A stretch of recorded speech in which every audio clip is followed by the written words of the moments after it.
Mélangez du lait concentré avec de la fécule de maïs et soyez surpris par les résultats. Ici j'ai 500 g de fécule de maïs et j'ai ajouté 395 g de lait concentré. Maintenant, mélangez très bien le tout jusqu'à ce que vous ne puissiez plus le mélanger avec la spatule. Je montre déjà le point qui restera. Préparons une merveilleuse recette que vous allez adorer, j'en suis sûr, car elle ne contient que 3 ingrédients et elle est délicieuse. Alors si vous aimez les recettes comme celle-ci, laissez-les ci-dessous, j'adore les recettes faciles. Et à la fin, laissez votre note de 0 à 10 pour cette recette pour que je sache à quel point vous l'avez aimée. Maintenant je vais ajouter 100 g de beurre. Ça peut aussi être de la margarine.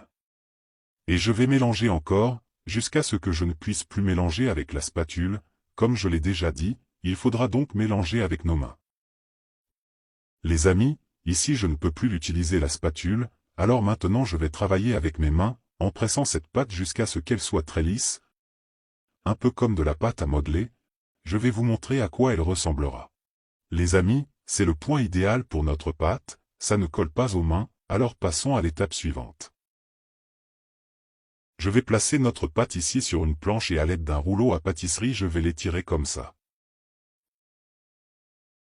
Maintenant, avec notre pâte déjà étirée, je vais utiliser un moule circulaire pour faire des formes de cercle avec notre pâte, de cette façon, c'est très simple.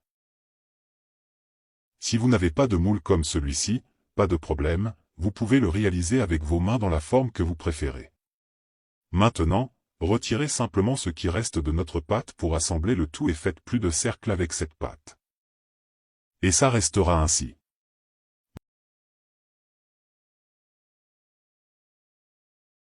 Maintenant, placez simplement tous nos cercles de pâte ici dans un plat allant au four, comme celui-ci et vous n'avez même pas besoin de graisser le moule. J'utiliserai 2 moules pour la quantité obtenue par notre recette. Voyez à quel point c'est facile à préparer et à quel point c'est délicieux, tout le monde va certainement l'adorer. Maintenant, mettez-le simplement au four à 180 degrés Celsius pendant 20 minutes. Nous avons terminé nos biscuits à la fécule de maïs, regardez comme c'est délicieux. Et ici j'ai fait fondre du chocolat et du lait et je vais tremper la moitié de nos cookies ici dans le chocolat de cette façon pour le rendre encore plus savoureux, je vais vous montrer à quoi ça ressemblera. Nous avons fini nos cookies au chocolat. J'ai trempé certains cookies dans le chocolat et d'autres non, car le chocolat est totalement facultatif, est-ce que ça va? Et maintenant je vais l'essayer. Mon Dieu! Comme c'est délicieux!